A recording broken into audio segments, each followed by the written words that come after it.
Welcome to Warfield Prepper Chronicles. If you're passionate about history and survival, today's guide dives deep into medieval winter clothing, focusing on fur and wool essentials that kept soldiers, peasants and nobles alive during the harshest winters. Before we get started, don't forget to subscribe, like the video, and leave a comment with your thoughts or questions. You'll find these insights invaluable for reenactment, research, or practical prepper strategies. Now, let's get into the specifics. Medieval layering was practical and intentional for extreme cold. In medieval times, there was no central heating or modern insulation. Clothing was designed to trap warmth efficiently while allowing movement, especially for soldiers on campaign.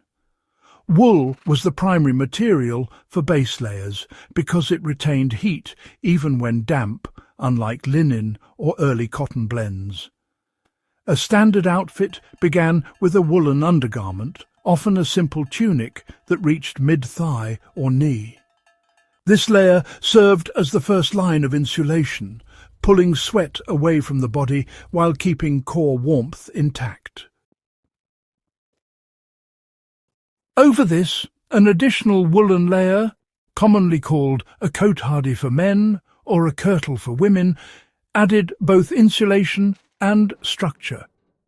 These layers were tailored to fit closely, reducing drafts while maintaining mobility. For preppers or reenactors looking to replicate this, wearing a fitted wool base and an overtunic or heavy shirt mimics the medieval approach without needing period-specific tailoring skills. The layering principle alone can dramatically improve cold weather endurance. Fur was not luxury, it was survival. Contrary to popular belief, fur in the medieval era wasn't reserved only for nobility. Soldiers and hunters often wore fur trims or full garments when winter campaigns demanded it.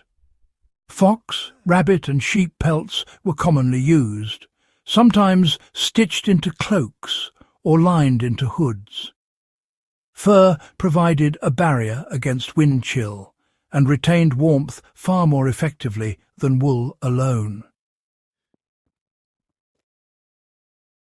A classic example of medieval winter practicality was the use of fur-lined cloaks with hoods. These cloaks draped over the shoulders and extended to about mid-calf, allowing for coverage of both the upper and lower body, while still leaving the hands free for work or, even combat. Preppers today can actually replicate this by sourcing sheepskin or rabbit fur linings for coats or blankets. Even modern outerwear, really, improves significantly when you layer it with a fur-like insulation layer, which just goes to show the enduring value of this medieval technique. Hats and hoods were absolutely critical for retaining body heat. The medieval mindset understood quite well that significant heat loss occurred through the head. Wool caps, coifs and hoods lined with fur were simply essential.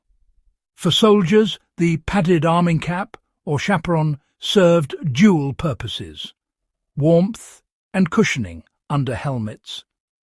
For civilians, fur-lined hoods attached to cloaks were common, often secured with ties under the chin. Modern application is, pretty straightforward. A wool or fur-lined hat with a hooded outer layer really does replicate medieval efficiency. This principle is crucial for anyone spending long hours outdoors in freezing temperatures, whether it's for reenactment, survival training, or historical study. Covering the head first, then layering the torso, and finally the limbs, follows centuries of proven cold weather strategy. Hands and feet required specialized attention. Medieval gloves and boots were more than style statements. They were survival tools. Leather gloves lined with fur or wool protected hands from frostbite while allowing dexterity. Boots were often layered with wool socks or even straw for insulation. Soldiers on long marches would wrap their feet in cloth before leather boots to extend warmth and prevent blisters. For modern prepper application, thick wool socks, layered gloves and fur-lined or insulated boots are direct descendants of medieval practice. The lesson is clear. Extremities must be insulated without sacrificing mobility. Historical examples show that even small adjustments, like layering foot wraps or gloves under outer leather, dramatically extend operational endurance in cold conditions. Cloaks and mantles weren't just decorative, they shielded wearers from snow, sleet and harsh winds. Heavy wool, sometimes treated with animal fats or oils, added water resistance. Soldiers often wore surcoats over armour to prevent chafing and retain heat, while civilians layered multiple woolen mantles for the same effect. For practical modern adaptation, adding a water-resistant outer layer over insulated clothing, well, it really does mirror this medieval strategy. Even in urban survival scenarios, mimicking these historical practices, layering, insulating and shielding, can definitely enhance comfort and safety in winter conditions. While nobles often used brightly dyed furs and wool, function always came first. Darker colours absorbed sunlight, aiding warmth, while lighter furs could signify rank without sacrificing insulation. For reenactors or prepper enthusiasts, this highlights that warmth and mobility take priority over aesthetics.